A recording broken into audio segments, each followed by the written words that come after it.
What's up, guys? Welcome back to another Salt and Pauper video. Today, as you can see, we're going to dive into the brand new downshifts from Dominaria Remastered. As usual, joining me is Josh, aka Mayo on the internet. What's up, man? You ready to jump into this? Yeah. All right, then let's do just that.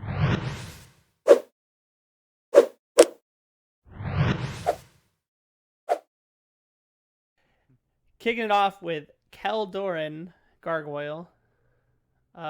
We've got a 3/3 for 6, so 5 and a white, flying first strike. Whenever it deals damage, you gain that much life.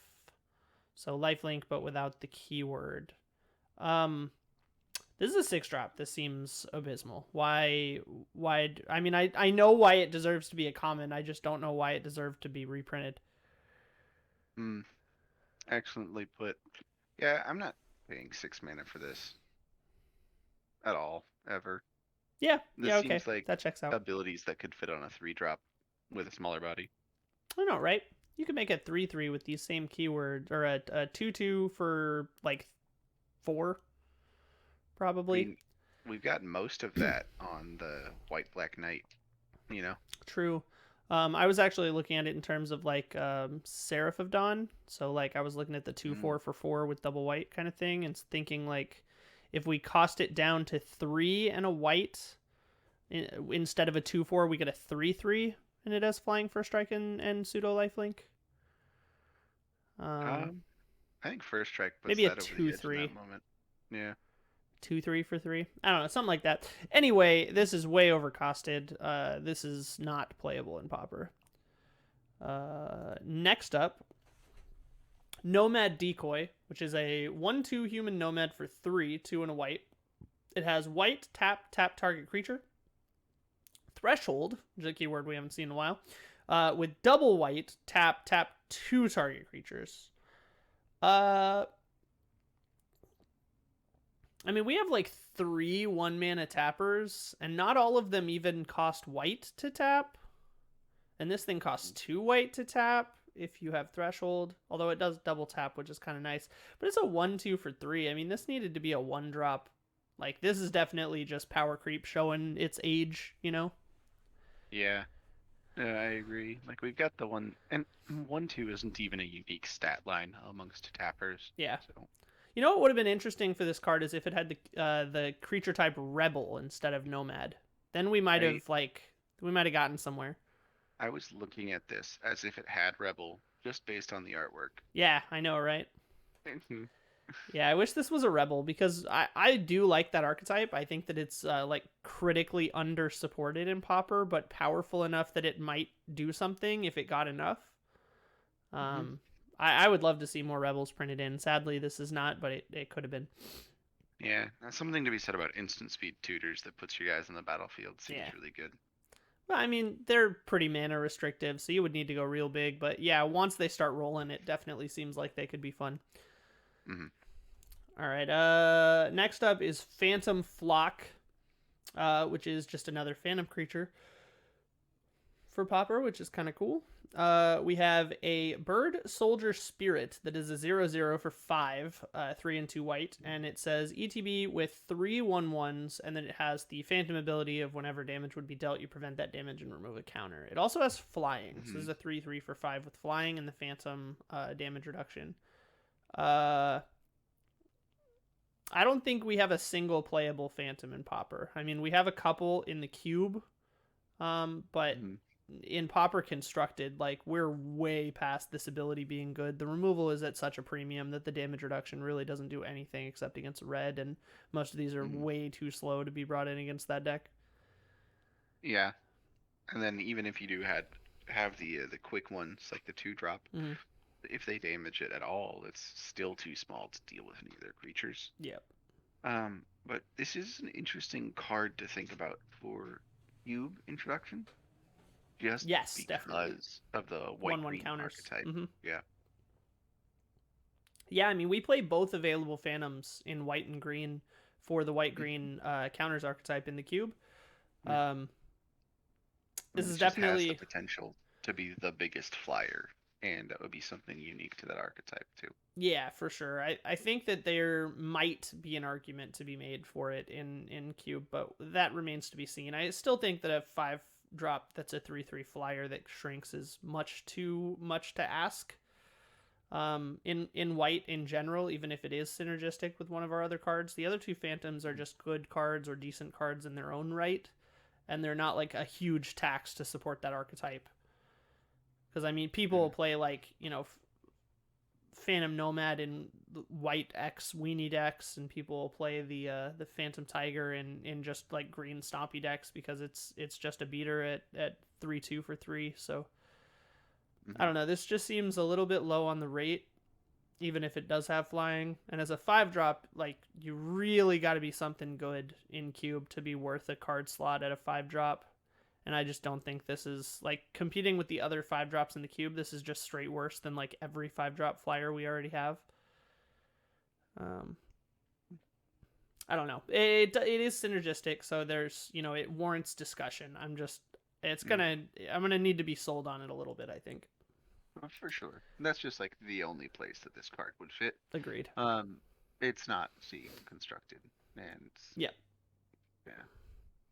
All right. Next up, a card that will be seeing constructed play at very least in one deck, potentially more, because we have a Spirit Link downshift, which is a 1 white enchantment aura that enchants a creature, and it says whenever enchanted creature deals damage, you gain that much life. Now, you may be saying to yourself, wait a second, that's just lifelink. Well, it is not. Mostly because this has not been oracled or errated to have the lifelink keyword. This is a static ability that stacks.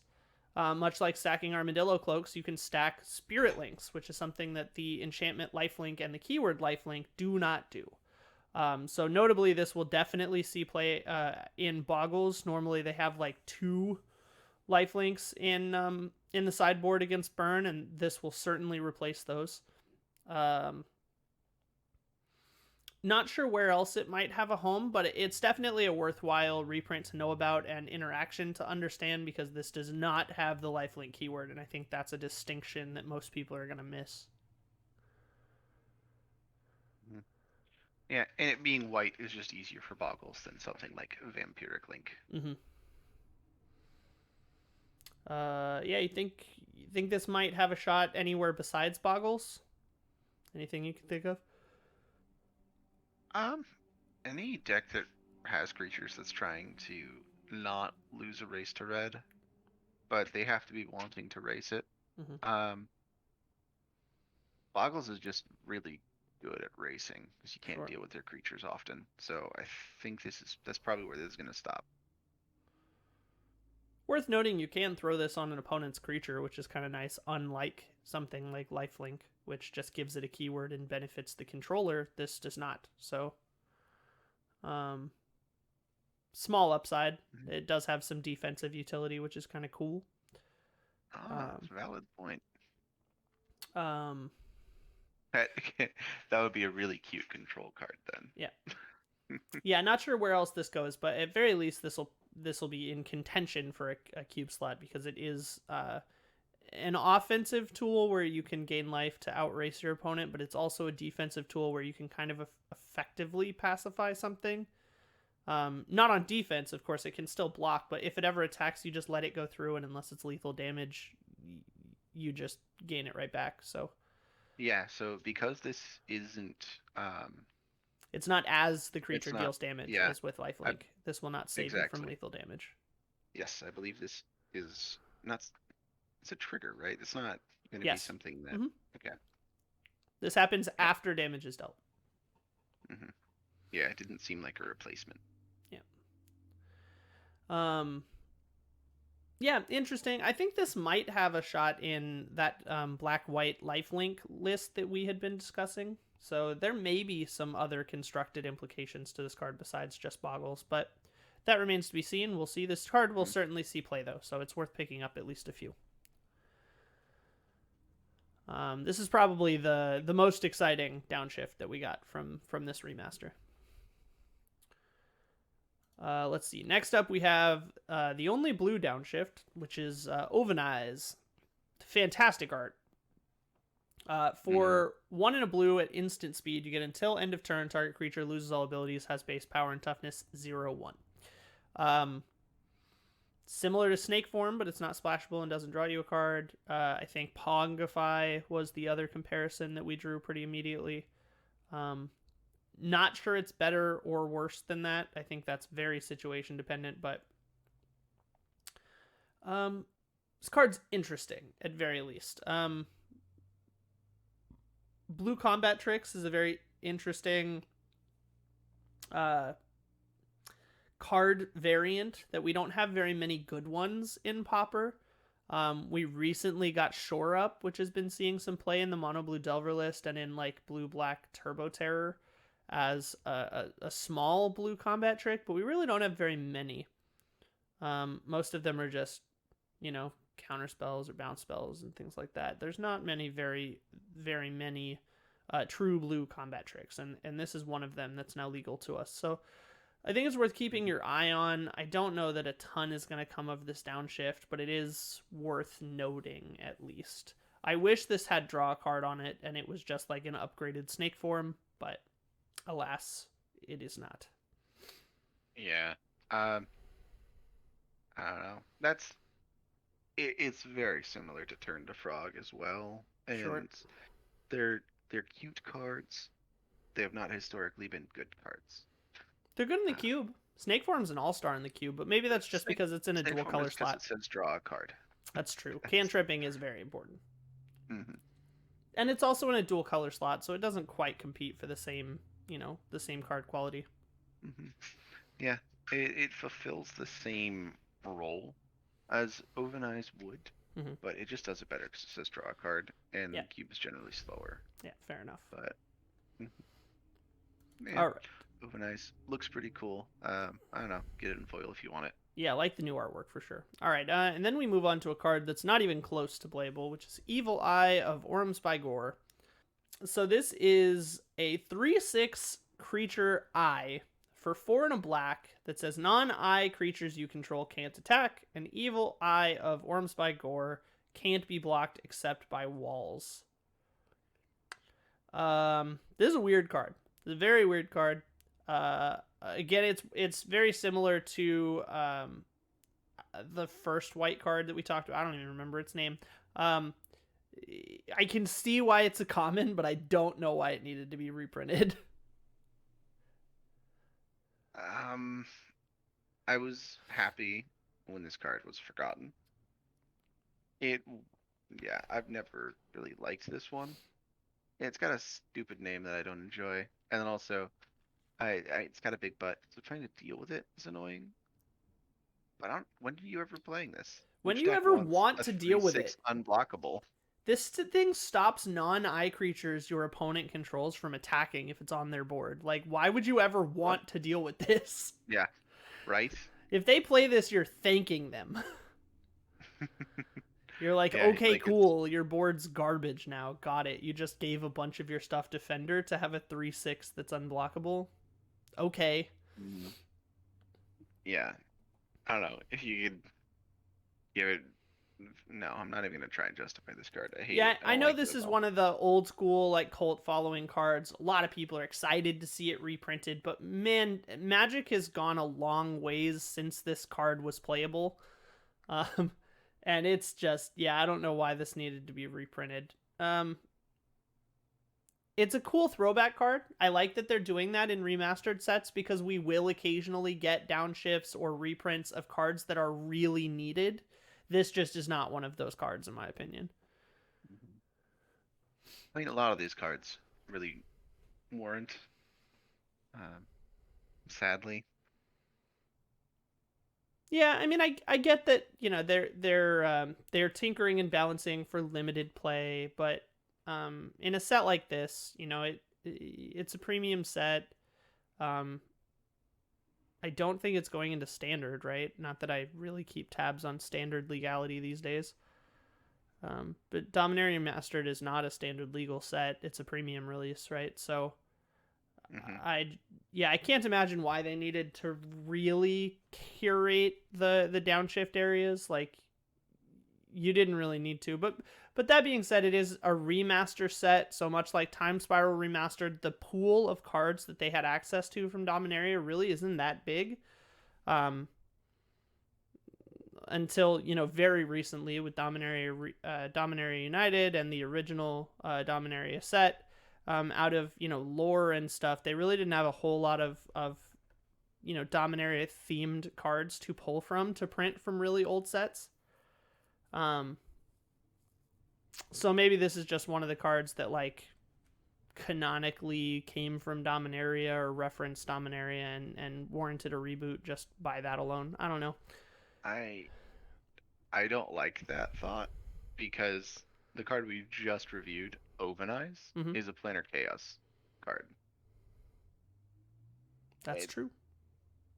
And then there's going to be a card coming later, the next card, in fact, which is from But wasn't the planar chaos card referencing Urza? I think that's why it's in here. It was a planar chaos card. It was printed in the planar chaos set, but the card itself was referencing Dominaria. Referencing to Fairy. Yeah, you wish from Dominaria. Yeah. I can do better than that. See sheets as enemies. Yeah, so it was referencing Teferi, which is a Dominaria native planeswalker. I mean, it's thin, but like okay, it checks out. Fair. But the next card we're going over is, which is Ridgetop Raptor, a 2/1 dinosaur beast for 3 and a red, so 4 mana total, and it has double strike. It references Skirk Ridge in the flavor text, which, as I recall, is an Odyssey, or no, Onslaught or Legions. I don't remember. I think it was Legions. Reference to the Goblin homegrounds. So, not sure what that card's doing here.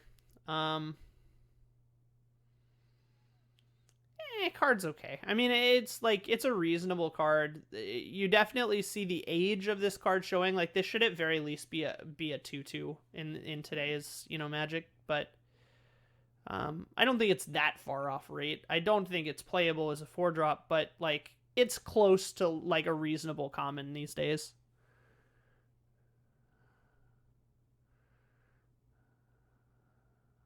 What did you have lined up for this card? Because you were building up to a reference here for like it's not a reference to Dominaria. It's a Legions. Yeah, it's a Legions card. That's so there doesn't seem to be a common thread between all the cards here. Yeah, I don't know about that one.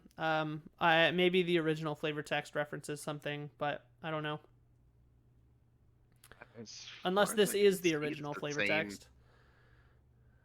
It is the same. Okay, yeah, then I don't know.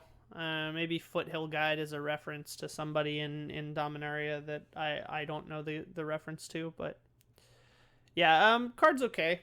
It's reasonable as a common, so like I see why it was downshifted, but Pauper's not interested in this card. We've moved past this. Yeah, I want to say it's reasonable as a common, just like Evil Eye of Orms-by-Gore is, only because there's nothing less than common. Well, I think that Evil Eye of Orms-by-Gore is considerably worse than an effective 2/2 double strike. I would have liked this to be actually a 2/2, not a 2/1. That's just kind of a sign of the times. I think that's just this card showing its age, but I think a 2/2 double strike for 4 is very close to today's Magic at the common level, right? So, 2/2, yes. 2/1, not exactly. Sure. I'm just comparing it to like what I would look at. What I would look for in today's Magic sets at a common level for a double strike creature, and like 2/2 for 4 is like close to where I expect that to be. So this isn't that far, right? I think that Evil Eye is considerably worse than this. I think that the 3/3 for 6 is considerably worse than this. I think this is close to today's Magic power level, just not quite there. So just because it has the keyword dinosaur on it, I would expect it to have a bigger toughness. I'd expect it to be like a 2/3. However, I also wouldn't hate if they printed a 3/1 double strike at 4. Sure. Well, I mean, Ixalan gave us a lot of still doable, you know. Ixalan gave us a lot of small dinosaurs. I mean, we have 1/1 dinosaur tokens, so it's not like they're all huge. Yeah, like those 1/1 dinosaurs are a result of a dinosaur taking damage. No, they're Um, also just a forbidden no, friendship. that's fair. That's fair. I was thinking the Ixalan though, Yeah, um, not the Ikoria.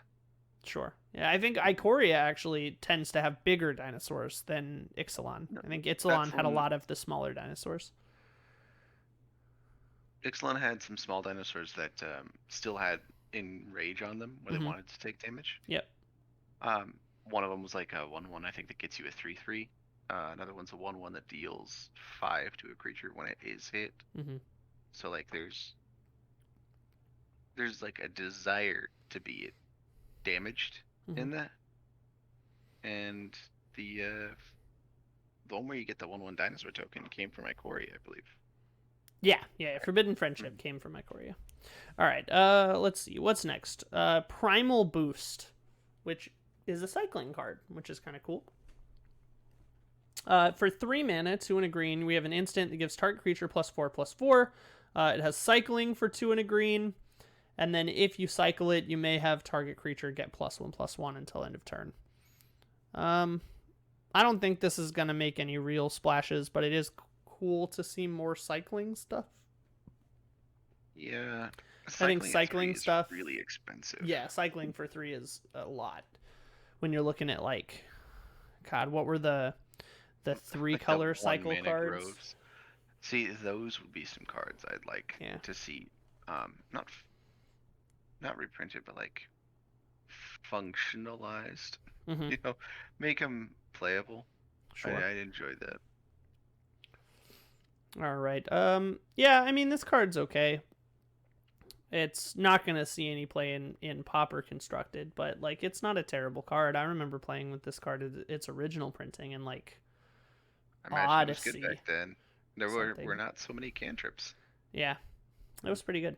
Let's see. Next up is Symbiotic Beast, which is a 4/4 insect beast for 4 and 2 green, so 6 total. When it dies, create 4/1/1 green insect creature tokens. I know you have some thoughts on this card. I saw this card's mana cost and keyword, or lack thereof keywords, and pretty much ruled it out of playable immediately. Um, Card is like okay at best, and I'm not that excited for it. But I'll kind of let you take the lead on this one. What are your thoughts here? So immediately I thought it was like, um, it's a card that's worth looking into because it seems to be, at least to me, a common Hornet Queen. Granted, the Mm, tokens come in when the creature dies, that's an but interesting comparison. you do get 5 total bodies, which is something that maybe a few cards care about. You know, things like Ashnod's Altar. Maybe you wouldn't hate sacrificing this to draw some cards. I don't know how you're going to get it on the battlefield, but if you do, there's things that you can do with it. Um, so that's when where I'm at with this card. I Sure, am just definitely interesting. The Ashnod's Altar call out is definitely something to consider. Spending 6 to get 10 is like not a terrible deal, but I don't know how you get to 6. Um, mm, yeah, I don't know. I wish this was an actual like Hornet Queen, like ETB make 4/1/1 insects. Then this card would definitely be something to think about for me. With ephemerate and flicker shenanigans, we could definitely get somewhere. Because mhm. then we'd look, kind of like what is it, Soul of Migration style type thing.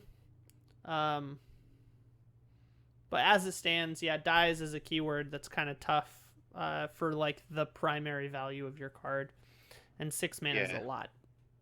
yeah. So if you're trying to go wide with this, then you're gonna want something um, like Feign Death Mm-hmm. or a False Demise Sure. style Yeah. Yeah. effect. Mm-hmm. But that's I think there's better cards to go wide with. Yeah. You know, Agreed. like um, any of the squirrel generators really. Yeah, I was gonna say, what's the Modern Horizons Squirrel Maker? He's pretty good. Yeah, yeah, the 1/1 who gives squirrels +1/+1 as well. Oh, true. Yeah. Yeah. Yeah, like he's just a better go wide creature for sure. So, Flicker him, like that yep. seems like a good thing to do. All right. What's up next? Juggernaut, actual Juggernaut. Having just talked about what was it like Mishra's Juggernaut. We have actual Juggernaut coming back, which is a 4-mana artifact creature Juggernaut. It is a 5/3, and it attacks each combat if able, and it can't be blocked by walls. Traditional Juggernaut. It's kind of cool that this is being downshifted to common. It was such an iconic uncommon for so long that I think this really kind of shows the design philosophy of where a common is in the power scale now. This being a really iconic staple of uncommon power level being downshifted after this long, really kind of, puts it on the map as to what a common is these days. And really just shows the gap between some of the other commons that were downshifted in this set. That being said, it's an artifact. Artifact removals everywhere. Nobody's playing this card. But it is cool that we have a downshift now. And I think this is a strong contender for a cube card. Because we have, we quite literally in the group, the council, had a whole conversation about playing, I believe it's Iron Golem, the alchemy downshifted card from Arena. That is only common on Arena because of alchemy, and thereby is Pauper adjacent for cube legality arguments. And it's as close to Juggernaut as we had.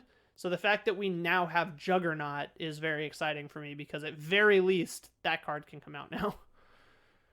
Yes.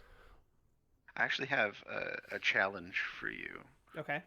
I want you to name one removal spell that does not hit this guy. Shock. That's in... No. That is in... I'll say the cube. That's in the cube. Yeah. Any of the fight cards on a 1/1.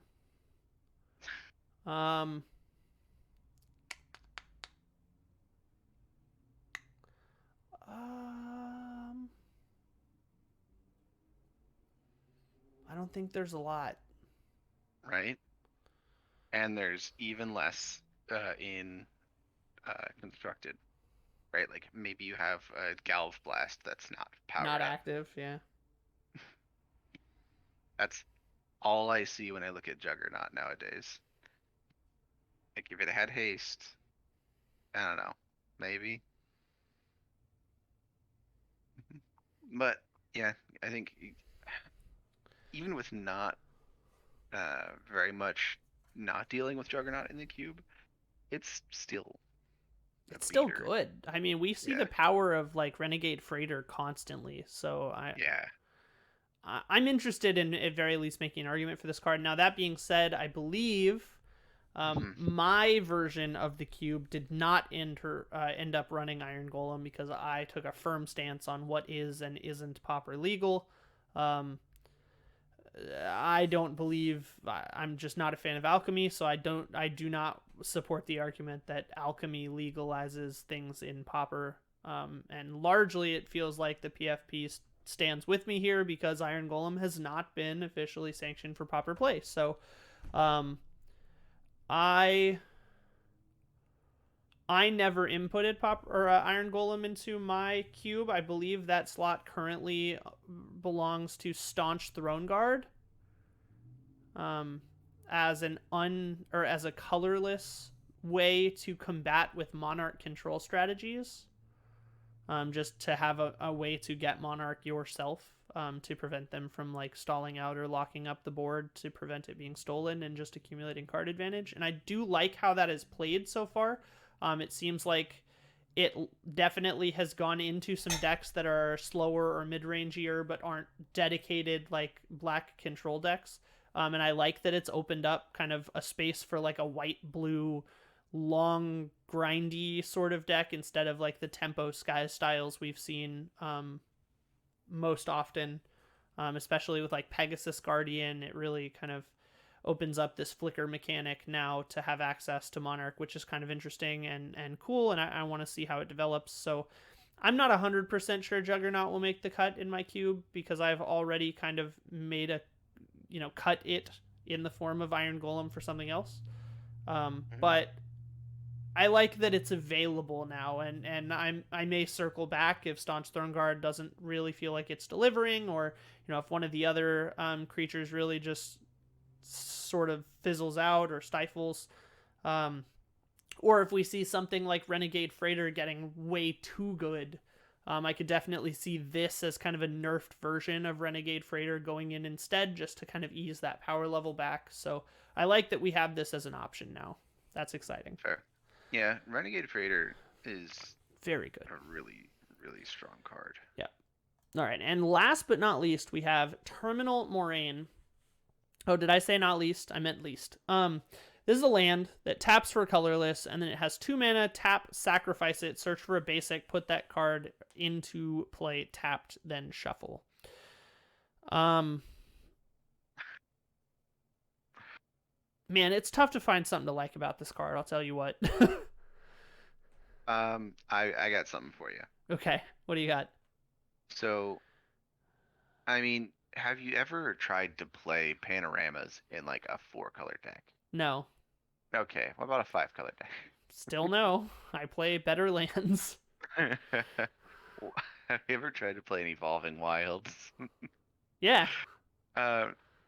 Well, this taps just for mana, just like a, I don't know, Wastes would.